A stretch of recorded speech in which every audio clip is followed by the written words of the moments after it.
சென்னையைத் தொடர்ந்து அரசின் மற்ற போக்குவரத்து கழகங்களிலும் தனியார் ஓட்டுநர்களை நியமிக்கும் முயற்சியில் அதிகாரிகள் ஈடுபட்டுள்ளனர்.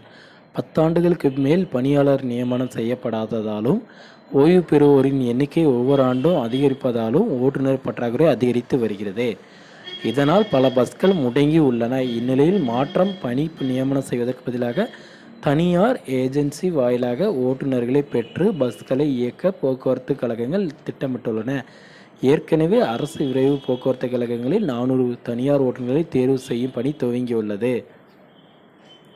அதன்படி திருச்சி, மதுரை, நாகை பணிமனைகளுக்கு தலா 50, சென்னை அண்ணாநகர், பல்லவன் சாலை, கோயம்பேடு தலா 40, ஒசூர், தூத்துக்குடிக்கு தலா 25, கும்பகோணம், தஞ்சாவூர் தலா 20, கோவை 30, ஒசூர் 25, காரைக்குடிக்கு 10 பேர் எனவும் 400 பேர் பணியமர்த்தப்பட உள்ளனர். அவர்களுக்கு ஒரு நாளுக்கு 600 ரூபாய் சம்பளமாக வழங்கப்பட்டுள்ளது. இதேபோல் மற்ற போக்குவரத்து கழகங்களும் தேவையான ஓட்டுநர்களை அந்தந்த மேலாண் இயக்குநர்களை அவுட் சோர்சிங் முறையில் பணியமர்த்த உட்பட உள்ளனர். இது குறித்து ஓட்டுநர்கள் கூறியதாவது: சென்னையில் தனியார் ஓட்டுநருக்கு ஒரு மணி நேரத்துக்கு 148 ரூபாய் சம்பளமாக வழங்கப்பட உள்ளது.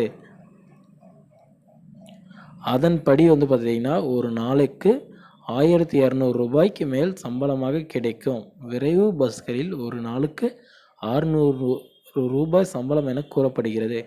நிரந்தர ஓட்டுநர்கள் பணியில் சேரும் முன் பாதுகாப்பு தொகை செலுத்த வேண்டும் என்கின்றனர். ஆனால் இந்த நியமனத்துக்கு விதிமுறைகள் எதுவும் வகுக்கப்படவில்லை. இவர்களால் விபத்து ஏற்பட்டால் பயணியர் மற்றும் பஸ்ஸின் பாதுகாப்பு குறித்து தெளிவான தகவல் இல்லை.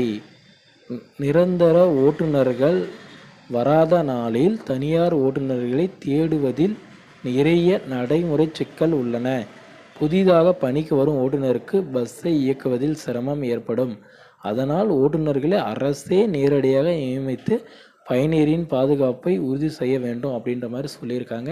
அதாவது பார்த்திங்கன்னா நிறைய பேர் பார்த்திங்கன்னா அரசில் வேலை செய்கிறவங்க பார்த்திங்கன்னா வேலை வாய்ப்புகளை அதாவது ரிட்டையர்மெண்ட் ஆகிட்டு போயிடுறாங்க. நிறைய பேர் வேலைக்கு வரதில்லை. அது இல்லாமல் கிட்டத்தட்ட 10 ஆண்டுகள் பக்கம் ஆகிடுச்சிங்க. எந்த போஸ்டிங் ஒன்றும் போடலை. அதனால் பார்த்திங்கன்னா ஓட்டுநர் பற்றாக்குறை அதிகமாக ஆகிட்டே இருக்குங்க. அதனால் அரசாங்கம் என்ன பண்ணுதுன்னா அந்தந்த பணிமனையில் இருக்கிற ஹெட்டுங்களே பார்த்திங்கன்னா புதிய டிரைவர்களை தனியார் டிரைவர்களை எடுத்து செய்கிறாங்க. ஒரு நாளைக்கு 600 ரூபாய் கூலி அப்படின்ற மாதிரி சொல்கிறாங்க. பட் ஆனால் சென்னையில் பார்த்திங்கன்னா 148 ரூபாய் சம்பளமாக வழங்கப்பட உள்ளதாங்க. அதனால் பார்த்திங்கன்னா ஒரு நாளைக்கு 1200 ரூபாய் கிடைக்கும் அப்படின்ற மாதிரி சொல்லியிருக்காங்க. ஓகே ஃப்ரெண்ட்ஸ், இந்த மாதிரியான யூஸ்ஃபுல்லான வீடியோஸ் வேணுன்னா நம்ம சேனலை சப்ஸ்கிரைப் பண்ணி வச்சுக்கோங்க. அப்போ தான் நான் போடக்கூடிய ஒவ்வொரு வீடியோ உங்கள் மொபைலுக்கு நோட்டிஃபிகேஷன் வரும்.